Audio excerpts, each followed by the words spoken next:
Meus queridos filhos e filhas, muito bom dia a todos. 20 de janeiro de 2026, terça-feira da segunda semana do tempo comum. Muito bem-vindos, muito bem-vindos. Obrigado pela sua companhia, obrigado pela sua presença. É uma alegria e bênção de Deus nós podermos ouvir a palavra de Deus, meditar sobre ela em nossa vida, em nosso coração, nesta manhã dessa terça-feira. Iniciemos este nosso programa em nome do Pai, do Filho e do Espírito Santo. Amém. Leitura do primeiro livro de Samuel, capítulo 16, versículos do 1 ao 13. Naqueles dias, o Senhor disse a Samuel: Até quando ficarás chorando por causa de Saul, se eu mesmo o rejeitei para que não reine mais sobre Israel?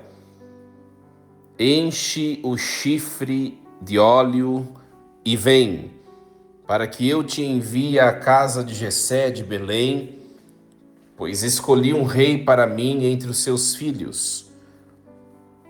Samuel ponderou: Como posso ir?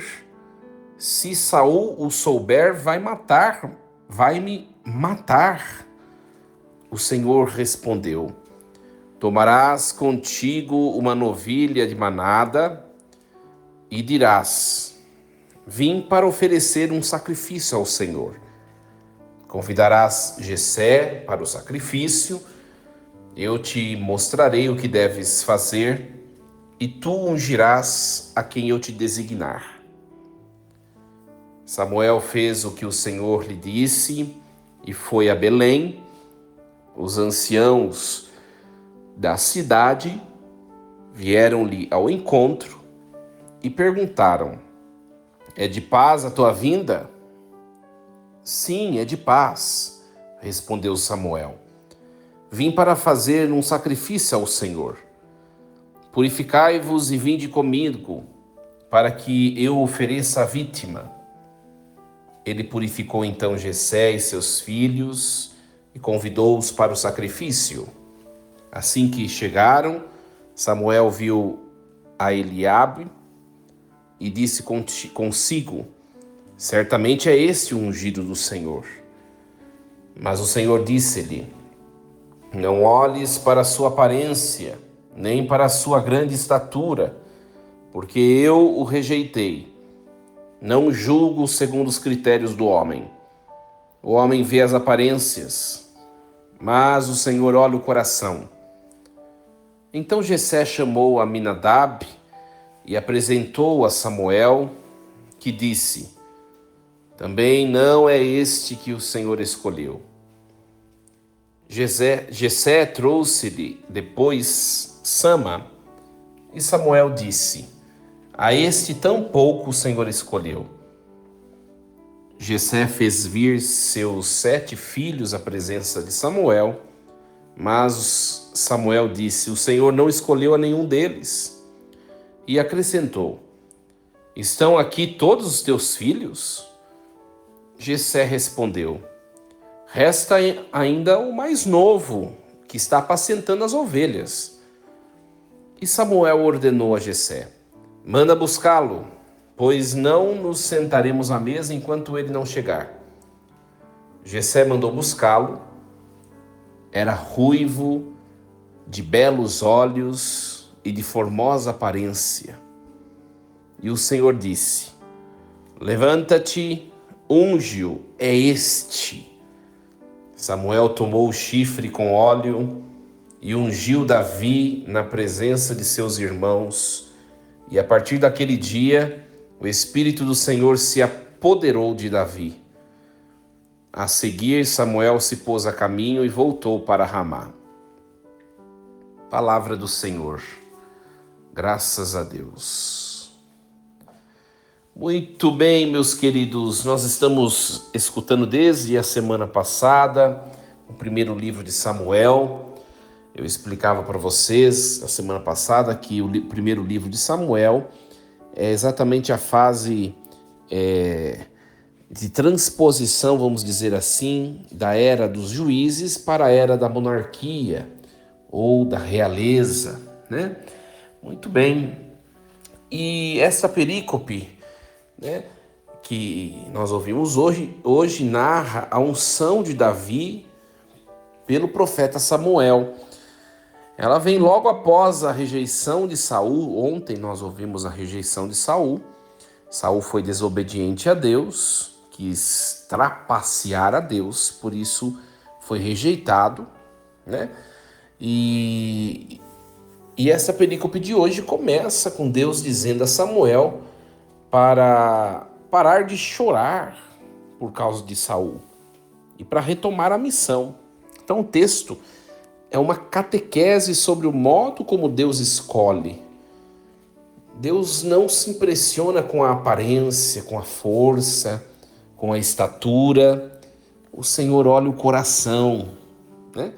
Davi é ungido ainda jovem e escondido no campo, né? Nós ouvimos a história. E a unção marca o início de uma nova etapa. O Espírito do Senhor passa a agir sobre o rei. Aí está o diferencial do rei Davi, né? Então, o texto de hoje, né, capítulo 16, o versículo 1, começa o Senhor dando uma bronca no profeta Samuel. Até quando ficarás chorando? Né? Então, isso não é dureza de Deus. É chamado ao realismo espiritual, né? Há um tempo para lamentar, mas há um tempo também para retomar a missão, não é, gente? Então Samuel precisa sair do luto e voltar à obediência, né? Deus diz: eu escolhi um rei para mim. Então, a realeza em Israel não é um projeto de autopromoção, né? É um serviço sob a iniciativa de Deus. É Deus quem governa, quem comanda, né? Muito bem. E nós vemos aqui o medo de Samuel, né? Samuel fica com medo. Se eu for escolher um outro rei, Saul vai me matar, Senhor, né? Então, aqui já nós vemos que tudo na vida tem um preço. O profetismo também tem um preço.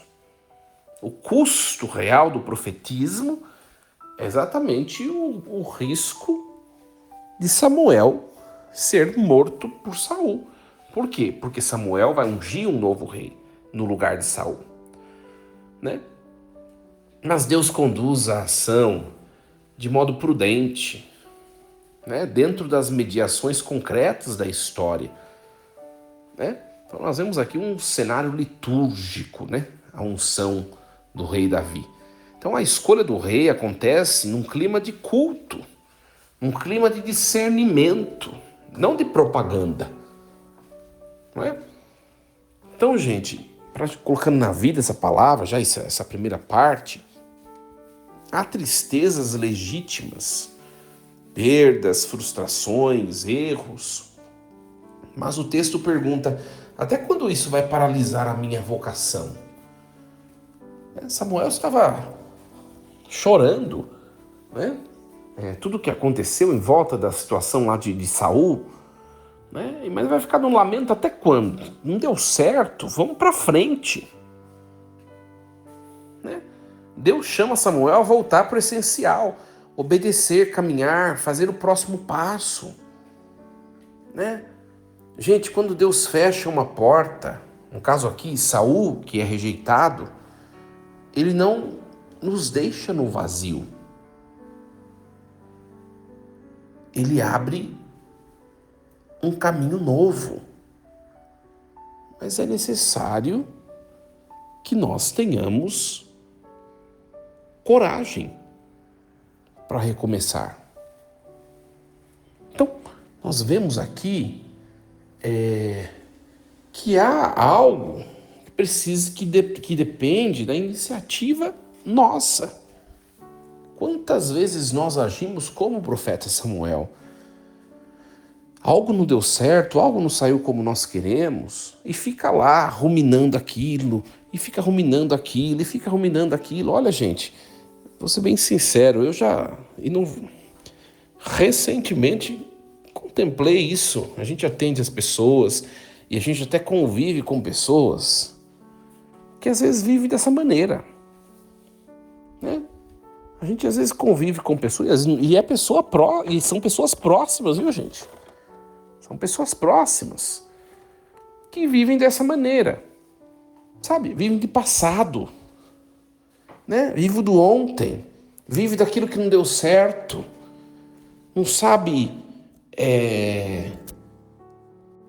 recomeçar, não sabe ir adiante, não sabe ressignificar situações que não foram bem resolvidas. Olha, nós que dizemos conhecer a Deus, gente, essa palavra de hoje é para nós.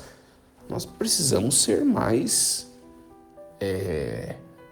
vamos dizer assim, desencanados, mais práticos, mais rápidos, seguir adiante, né?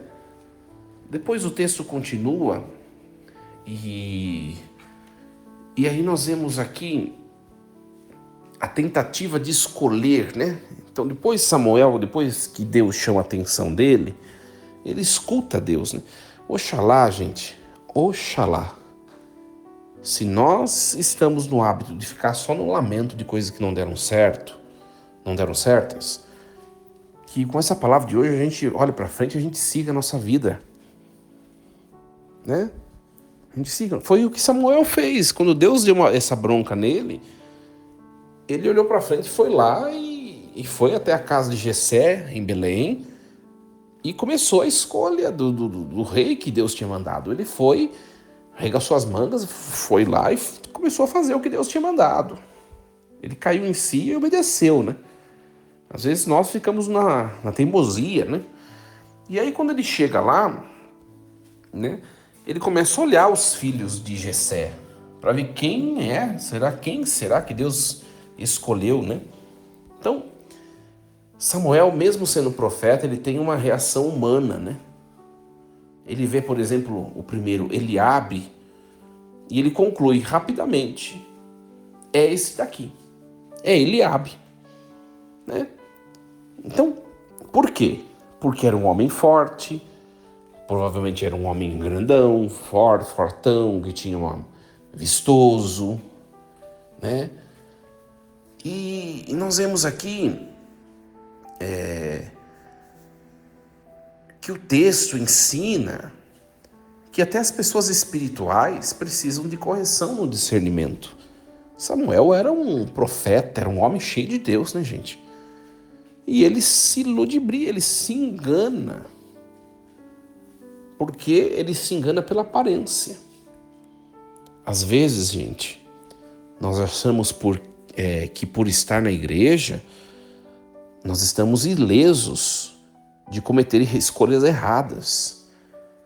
E isso é uma grande ilusão, viu, gente? É uma grande ilusão. Eu digo a vocês, eu rezo bastante, tenho meus pecados, minhas situações, minhas dificuldades na vida, minhas coisas que eu preciso mudar em mim, mas eu rezo bastante. Ainda que rezo bastante, é preciso rezar ainda mais, é preciso sempre estar em Deus, porque nós somos passíveis ao erro. Samuel era um homem cheio de Deus e ele olhou Eliabe, viu que era um homem fortão, né, vistoso, e se enganou ali. É Eliabe, só pode ser Eliabe. E nós sabemos na história que não era, né? Gente, por isso que é preciso sempre ir devagar algumas coisas, né? Ir pedindo o dom de discernimento, mas ao mesmo tempo ir dando passos lentos em algumas situações. Tem gente que, às vezes, para tomar decisões, tem gente que age de maneira muito impetuosa. É isso aí mesmo que eu acho que é o certo, vou lá fazer, blá, blá, blá, blá. Aí daqui a pouco não é, quebra a cara, quebra a cabeça, e não dá certo, e vem as consequências. Gente, mesmo quando a gente tem certeza de alguma coisa, não seja tão impetuoso. Vai fazendo devagarzinho, vai pedindo dom de discernimento, vai pedindo para que Deus mostre sinais e vai fazendo. Eu, sabe, gente, uma partilha com vocês, eu procuro fazer isso na minha atuação pastoral, por exemplo, na paróquia, né? Vai mexer conselhos, por exemplo, vai mexer coordenações, vai mexer uma estrutura, alguma coisa ou outra. Vai devagarzinho, vai pedindo dom de discernimento. Vai pedindo dom de discernimento. Né? É a figura de Samuel, né? A figura de Samuel. E aí, esse versículo 7, né? Mas o Senhor disse-lhe: não olhes para a sua aparência nem para a sua grande estatura, porque eu o rejeitei. Eu não julgo segundo os critérios do homem. O homem vê as aparências, mas o Senhor olha o coração. Olha que bonito isso, gente. Então o versículo 7 é o centro teológico do texto de hoje. Deus não escolhe por aparência, mas pelo coração. E o coração aqui não é sentimentalismo, tá, gente? É o lugar da decisão. Então, às vezes nós confundimos um pouco, porque a nossa tradição ocidental, né, concebe o coração como a residência, a morada dos sentimentos, né? É a nossa tradição ocidental. Mas numa tradição semítica, o coração era o que para nós hoje é a cabeça. É o centro da decisão, da fidelidade, das intenções, da verdade interior. Então o coração é o que para nós era a cabeça, entendeu? Então Deus, ele olha o coração, né? Deus olha a verdade mais íntima, da intimidade daquela pessoa, das suas intenções. Gente, Deus conhece as nossas aspirações. Nós podemos enganar pessoas, e podemos enganar autoridades, podemos enganar poderosos, podemos enganar Deus e o mundo. Né? O mundo, né? Mas Deus nunca. Né? Podemos enganar todo mundo, mas Deus nunca. Porque Ele conhece as intenções mais profundas que moram em nós. Né? Então, a passagem pelos 7 filhos de Jessé reforça a pedagogia. Deus ele conduz Samuel por um processo de desmontar critérios fáceis, purificar o olhar. Samuel, eu vou desmontar os seus critérios. Ele foi olhando um por um, pensando que seria esse, depois não, seria o outro. E o escolhido foi o último. Foi o mais novo. O mais novo não estava nem na lista de Jessé. A família não o considerava candidato. Vocês entenderam, gente? Por quê? Porque era muito novo.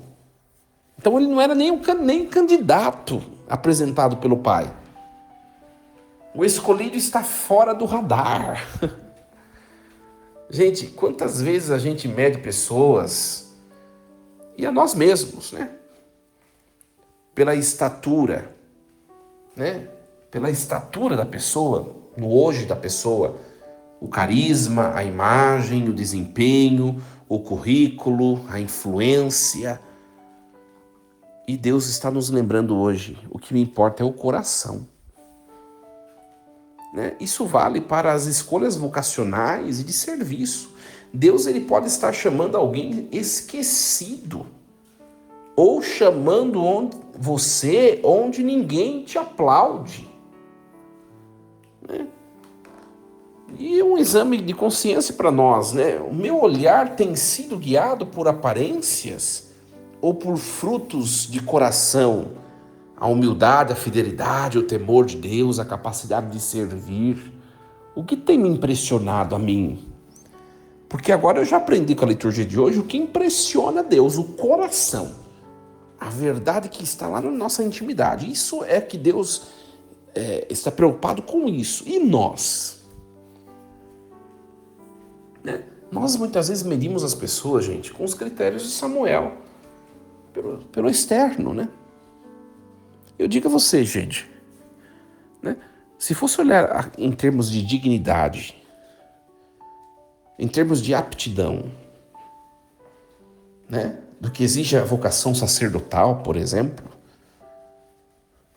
eu sou como o rei Davi, o último da lista. Aliás, está fora da lista. Como o rei Davi estava fora da lista, eu também me sinto.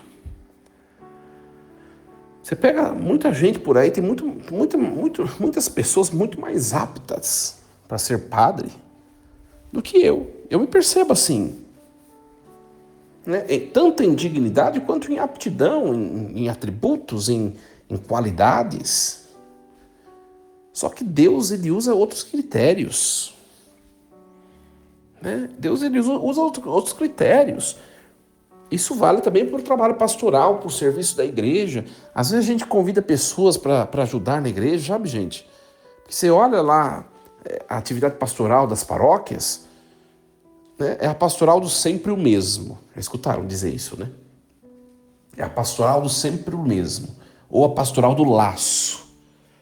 Todo mundo quer participar da igreja e ter tudo bonitinho. Ter tudo bonitinho. Mas na hora de fazer acontecer, são poucos que vão. São poucos. Né? Esses dias, aqui na minha paróquia, chegou uma pessoa, ainda bem que não foi para mim, sabe? Né? Porque aqui na paróquia, de fim de semana, nós temos o comentarista. Então, as intenções que os fiéis escrevem, né, elas são todas lidas pelo comentarista em todas as missas de fim de semana. Até se alguém escrever lá, quero pedir pela saúde, não sei do que, pela saúde do Papa, pelo não sei o que, tudo é lido. Só que durante a semana, não, porque tem menos pessoas para servir, né? E não tem costume de ter o comentário. Aliás, nem tinha como costume, foi eu que coloquei de fim de semana. Né? Aí essa semana aqui chegou uma mulher, né? Era durante a semana, aliás, semana passada. Ela veio toda brava. Vocês deviam ler as intenções que nós escrevemos da missa. O padre devia falar as intenções. Sabe? Se a pessoa falar comigo, eu vou falar assim, olha, durante a semana, nós não temos hábito de ler intenções só quando é 7º dia, um mês, um ano, né, de falecido. Mas se a senhora se colocar a serviço e vier fazer comentário todas as missas durante a semana, a gente pode começar a fazer comentarista. Se fosse comigo, eu dava vontade de responder desse jeito. Sabe por quê? É fácil falar o que tem que ser feito. Vai lá e faça. Né? Vai lá fazer. Se coloca a serviço, você faz alguma coisa na igreja? Não. Então, minha filha, convenhamos. Ah, mas eu não tenho aptidão, eu não sei o quê. É nisso que eu queria chegar. Ninguém tem aptidão e dignidade, gente. A gente aprende. E eu vou dizer uma coisa para vocês. Nós não temos dom para fazer tudo. Eu não concordo com isso. Tem algumas pessoas que concordam com essa ideia. Todo mundo pode fazer tudo. Aí a pessoa não tem dom para cantar, ela vai lá. Todo mundo pode cantar, é só fazer aula. Eu não concordo. Tem que ter dom. Né? Não é? Então, mas nós podemos tentar fazer. Né? E ninguém é apto, ninguém nasce apto. Nós vamos nos aperfeiçoando na caminhada. Né? Eu não nasci pronto, um padre pronto, e nem sou, estou longe de ser.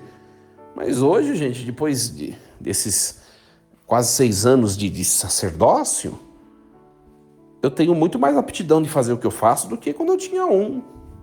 Por quê? A gente vai aprendendo, a vida vai nos ensinando. Bora lá. Né? Bora lá. Então, nós muitas vezes ficamos olhando o externo e às vezes nós tiramos oportunidade das pessoas, não é? Nós tiramos oportunidade, né? Eu vejo, às vezes aparecem alguns candidatos, algum jovenzinho silencioso, discreto, que gosta, por exemplo, de servir o altar, mas é uma pessoa tão discretinha, ninguém nem vê aquela pessoa. Às vezes está ali a sementinha de uma vocação que vai... Pode ser que seja ali a semente de uma vocação de alguém que vai ser o próximo Papa. Porque nós não sabemos, não podemos desdenhar ninguém. Ninguém. Né? Então,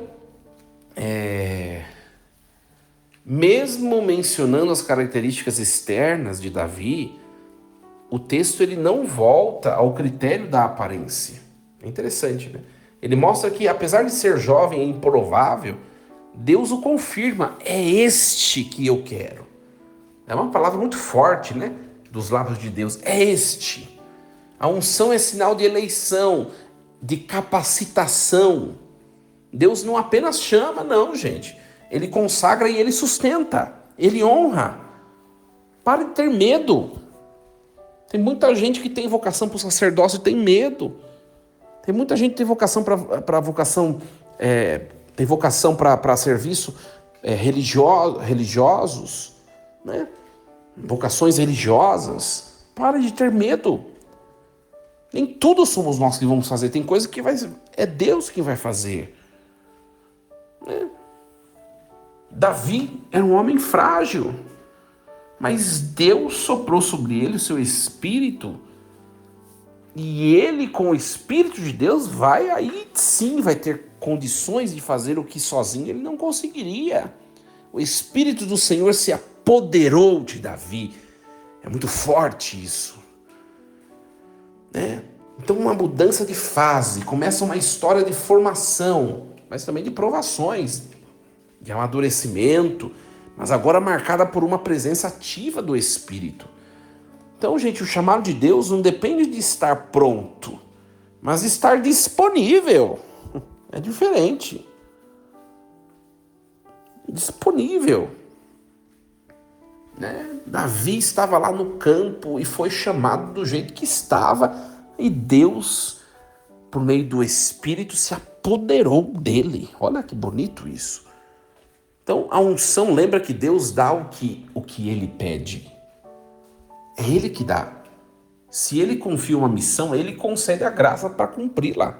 E ponto. Eu não sei o que você tem vivido na sua vida. É claro que aqui é uma questão do vocacional. Mas isso diz respeito também às nossas incumbências, às vezes às cruzes da nossa vida que nós temos que carregar e que parece que nós não vamos conseguir. Olha, se Deus ele nos elegeu, até mesmo para carregar um sofrimento, é porque ele vai nos sustentar e vai nos capacitar para fazê-lo. Minha gente, então essa perícope de hoje nos ensina a atravessar perdas sem ficar presos a elas. Primeira coisa, lembrando do comecinho do texto, que Samuel que estava chorando por causa de Saul, né?